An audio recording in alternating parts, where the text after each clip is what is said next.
कोई खराब पूजा नहीं है, बहुत पवित्र माह, बहुत पवित्र पूजा, सबके मन में प्रेम करुणा स्नेह पवित्रता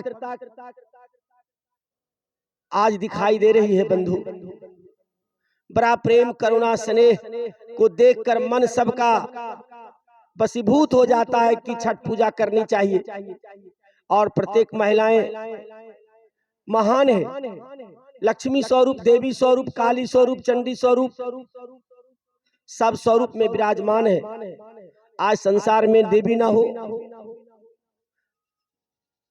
तो आज संसार के लोग ना कोई पूजा पाठ कर पाएंगे, ना कोई साफ सफाई कर पाएंगे। इसलिए बंधु, हम भगवान ने हमें दो प्रकार की देवी और देवताओं की उत्पत्ति की है। देवताओं जिस पुरुष कहा जाता है, जो हम लोग पुरुष हैं वो अब देवता स्वरूप है, और जो नारी रूप स्वरूप है, शक्ति स्वरूपा है, लक्ष्मी है, सरस्वती, पार्वती, सभी देवियों में देवी है। इसलिए बंधु, या देवी सर्वभूतेषु माता रूपेण संस्थिता, नमस्तस्यै नमस्तस्यै नमस्तस्यै नमो नमः। या देवी सर्वभूतेषु लक्ष्मी रूपेण संस्थिता, नमस्तस्यै नमस्तस्यै नमस्तस्यै नमो नमः। हे देवियों में देव, मैं बार बार आपको प्रणाम करता हूँ, आप श्रेष्ठ हैं। इसलिए पहले सीता का नाम, पहले सीता तब राम, पहले राधा तब कृष्ण का नाम। इसलिए नारियों में श्रेष्ठ नारी। एक समय की बात है, माता भगवान राम जब वनवास गए थे तो सीता माँ जंगल में भगवान राम को जंघा पर सुलाए हुए थे। इंद्र का बेटा जयंत जब कौआ रूप धारण करके आता है और जब सीता के स्तन में चोंच मारता, रुधिर टपकता है, बंधु भगवान राम का नींद टूट जाती है। भगवान राम उठते के साथ देखने के बाद सीख पर बाण चढ़ा देते हैं, और इंद्र का बेटा जयंत कौआ रूप धारण भागते भागते ब्रह्मा के पास गए। कहा उन्हीं के भगवान के शरण में जाओ तो तुम्हारा कल्याण होगा। विष्णु के पास गए, उन्होंने भी कहा कि उस भगवान के शरण में जाओ तब तुम्हारा उद्धार होगा। लेकिन सीख पर बाण चढ़ा दिए थे भगवान राम। इतना गुस्सा, इतना तमोगुण उनको आया था। लेकिन माँ सीता कहते रही कि वह बालक नादान है, उसको माफ कर दिया जाए, माफ कर दिया जाए।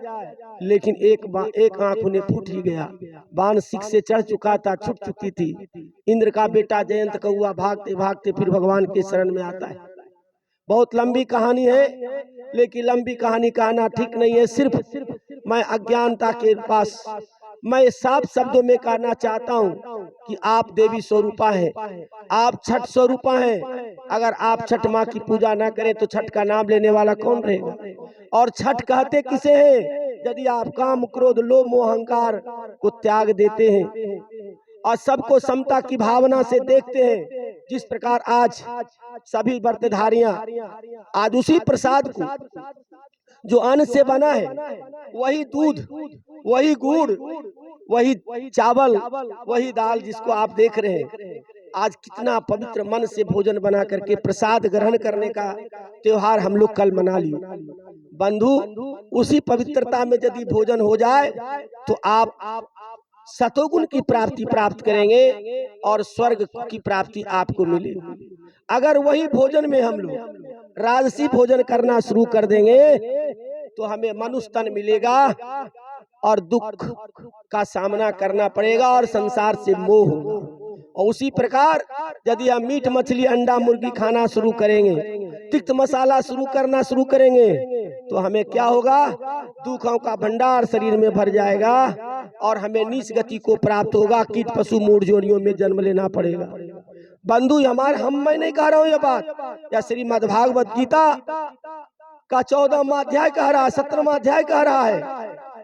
मैं यह बात श्रीमद् भागवत गीता के 14वां अध्याय से कहते हैं कि अगर आपका भोजन शुद्ध है तो आप सतोगुण का धारण करेंगे, आपका भोजन राजस्वी है तो आप सतोगुण रजोगुण में रहेंगे, और आपका भोजन यदि अज्ञानता बसे जीव हत्या करके भोजन करते हैं तो आप तमोगुण में जाएंगे। सतोगुण से स्वर्ग मिलता है, रजोगुण से मनुष्य तन मिलता है, और तमोगुण से कीट पशु मूढ़ योनियों में जन्म लेता है। यह श्रीमद् भागवत गीता के 17वां अध्याय और 14वां अध्याय की बात है बंधु। अब मैं निवेदन करता हूँ कि हे माँ स्वशक्ति स्वरूपा गोस्वामी तुलसीदास जी एक शब्द से संबोधित कर दिए नारियों को। अगर राम के भक्त हैं, कृष्ण के भक्त हैं और आप रामचरितमानस को मानते हैं, तो भगवान जब सती अनुसुईया पहुंचती है, सती अनुसुईया के पास जब माँ सीता राम लक्ष्मण पहुंचते हैं वनवास, माँ सीता कहती है, माँ अनुसुईया कहती कि हे बेटी, नारी के लिए एक ही धर्म है। वह कौन धर्म है? एक ही धर्म एक ही व्रत नेमा, अकाय बचन पद पति पद प्रेमा। एक ही, अगर नारी को मोक्ष की प्राप्ति करनी है तो उसका एक ही लक्ष्य है, अपने पति के पद के चरणों में प्रेम करना, अपने पति के चरणों में प्रेम करना, भक्ति करना, अनुराग करना। इसी से सुख की प्राप्ति होती है। यह माँ सती अनुसुईया सीता को समझा रही है। और क्या कहती है? जगपति बर, 4 प्रकार की नारी का वर्णन माता सती अनुसुईया ने सीता से कही थी और धिक्कार कर कही कि हे बेटी, जगपति बरता 4 विधि कहीं, अवेद पुराण संत सब कहीं। 4 प्रकार की पतिव्रताएं नारी जो इस जीवन में मोक्ष की प्राप्ति कर सकता है, या 4 प्रकार की नारी होती है। 4 में से अगर उत्तम कुल की नारी होती है उसे तो मोक्ष की प्राप्ति होना ही है। कैसा? जगपति बरता 4 विधि आही, अवेद पुराण संत सब कहीं, उत्तम के यश बस मन माही, असपनहु आन पुरुष जग नाही। हे सीते, संसार में पति के छोड़कर दूसरा कोई पति सपनों में भी नहीं आना चाहिए। अगर आता है तो वह नारी पतिव्रत धर्म उत्तम कुल की नारी नहीं कहला सकती है, वह उत्तम कुल की नहीं होती है। जगत में अपने पति को छोड़कर संसार में दूसरा कोई पति नहीं है। बंधु, कितनी सुंदर बात हमारे माँ सती अनुसुईया ने सीता को कही कि नारी का एक ही भक्ति है, एक ही पूजा है। अगर उसके पति के चरणों में प्रेम अनुराग मिल जाए तो उसे मोक्ष की प्राप्ति हो सकती है। उसका प्रमाण सती अनुसुईया है, सीता है, नर्मदा है बंधु, और दूसरा कोई पति नहीं है।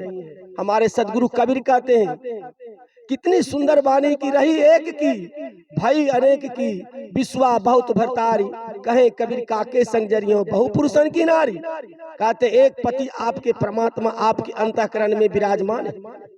आपके पति लौकिक आपके सामने जो आपको सब कुछ प्रदान करते हैं, लेकिन आप खोजते किसके पति को? दूसरे को पति को। थोड़ा देखने में सुंदर ना लगे, वाणी अच्छा ना लगे, लेकिन अपना पति से बढ़कर सीता विष्णु का, लक्ष्मी का पति नहीं हो सकता है, शिव का पति नहीं हो सकती, पार्वती का पति नहीं हो सकता शंकर जी। शंकर, विष्णु और ब्रह्मा से भी बढ़कर अगर कोई है नारी के लिए, वह अपना पति है। और उसी पति के चरणों में यदि उसको अनुराग मिलेगा, उसी को मोक्ष मिलेगा। नाना प्रकार का देवी देवताओं को पूजा करने से मोक्ष की प्राप्ति नहीं होगी। उन्होंने ढूंढते ढूंढते मर जाएगा, कोई परमात्मा दूसरा मिलने वाला नहीं है। सदगुरु कबीर कहते हैं कि ढूंढट ढूंढट ढूंढिया, भय सो तू ना दून, ढूंढट ढूंढट ना मिला, तो हार के कहा बेचूं। खोजते खोजते संसार के लोग हार गए, लेकिन परमात्मा का दर्शन किसी को न हुआ। तब लास्ट में कहता कि निर्गुण निराकार ब्रह्म है, ये कोई दिखाई नहीं देता। लेकिन हे बंधु, सदगुरु कबीर कहते हैं कि आपके परमात्मा आपके सामने दिखाई दे रहा है। क्यों तुम संसार में ढूंढ रहे हो? क्या मिलने वाला नहीं है? अगर कोई मिलता तो वह माया है, बंधन है, मोक्ष है, नहीं हो सकता उससे, वह तो बंधन का मन है। उसके बाद कहते हैं, सती अनुसुईया कहती है न कि माध्यम परपति देख ही कैसे, भ्राता पिता पुत्र निज जैसे, धर्म विचारी समझी कुल रही, सो निकृष्ट त्रिय श्रुतिया सकहीं। कहते हैं सीता माध्यम पति की जो नारी होती है वह संसार के प्राणी, संसार के मनुष्यों को कैसे देखते हैं, देखती है। अपने से जो बड़े होते हैं वो पिता के समान, पुत्र के समान और भ्राता के समान दिखाई देता उसको। अंतःकरण की ज्योति जब जगमग उठती है, जगमगाती है, तब उसे कैसा दिखाई पड़ता है? पिता के समान, पुत्र के समान और भाई के समान। यह तो नारी का स्वरूप है, नारी की शक्ति है, नारी स्वरूपा है। और वह छठ माई से कम, किसी से कम नहीं है, और वही तो सब कुछ है। आज हम छठ व्रत करते हैं, प्रसाद ग्रहण करने जाते हैं। जो छठ मार करती है, छठ पूजा करती है, उसे मैं प्रणाम करता हूँ। वह मुझे आशीर्वाद देती है कि तुम जुग जुग जियो, तुम विकास करो, तुम्हें पुत्र की प्राप्ति हो। सब कुछ आशीर्वाद हमें कौन देती है? जो माँ हमारे सामने छठ की व्रत करती है। बंधु, क्या वो किसी से कम है? क्या वह किसी से कम नहीं है? साक्षात देवी स्वरूप है, उसे बड़ा कोई देवी नहीं है। फिर कहती है माँ सीते, कहती है, माँ कहती है सती अनुसुईया कि हे बेटी, कैसी नारी और होती है? सुनो, बिनु अवसर भय तेरा जोई, अजाना हुआ धम नारी गति सोई, नारी जग सोई। पति वंचक पर पति रति करहूं, असौरभ नरक जन्म सत परहूं। हे सीता, स्त्री मौका न मिलने से यह अवसर पतिव्रता बनी रहती है, अनी डर से, भय से पतिव्रता बनती है। वैसे नारी 100 नरक में वास करती है, कीट पशु मूढ़ जोनियों में जन्म लेती है। बंधु, यही तो नारी है। सबको फिर कहती है माँ कि क्षण सुख लागी जन्म सत कोटि, आ दुख न समझ सही सम कर खोटी। बिनु शर्म नारी परम गति लाई, पतिव्रत धर्म चारी चल गई। हे सीते, क्षण भर के सुख के लिए, हजारों वर्ष दुख की प्राप्ति के लिए अज्ञानवश पर पुरुष के शरण में जाती है, उसे नरक मिलती है। आप अपने मुखारबिंद, अपने आंखों से देखते हैं, अगर कोई नारी थोड़ा सा भी आचरणहीन हो जाए तो समाज के लोग उसे आदर नहीं करते हैं। बंधु, उसी प्रकार सबसे बड़ा धर्म क्या है हमारा? बस एक ही धर्म, एक ही बर्तने माँ, अकाए बचन पद पति पद प्रेमा। अपने पति के चरणों में प्रेम। जो छठ माँ की बरती है, वो आज सर्वप्रथम अपने पति के चरणों में नतमस्तक होंगे, तभी उसका छठ व्रत पूरा हो सकता है, अन्यथा छठ व्रत पूरा होने वाला चीज नहीं है। जो अपने पति के चरणों में प्रेम और अनुराग नहीं दर्शाया, तो भक्ति क्या करेगी? भक्ति हो नहीं सकता, यह दिखावा भक्ति है। इसलिए माँ छठ व्रतियों से मेरा निवेदन है कि अपने पति के चरणों में प्रेम और अनुराग उत्पन्न करें, और उसके बाद भगवान सूर्य का अर्घ है, भगवान सूर्य से भी प्रार्थना करें, क्योंकि वह विटामिन डी देते हैं, और वह ईश्वर का रूप मान करके हम लोग उनकी आराध्य करते हैं। और हम लोग जो भी प्रसाद बनता है सब पाते हैं आनंद के साथ। इसलिए मनुष्य श्रेष्ठ है, मनुष्य भगवान है, और मनुष्य से कोई बड़ा कोई देवी अनंत कोई देवता है।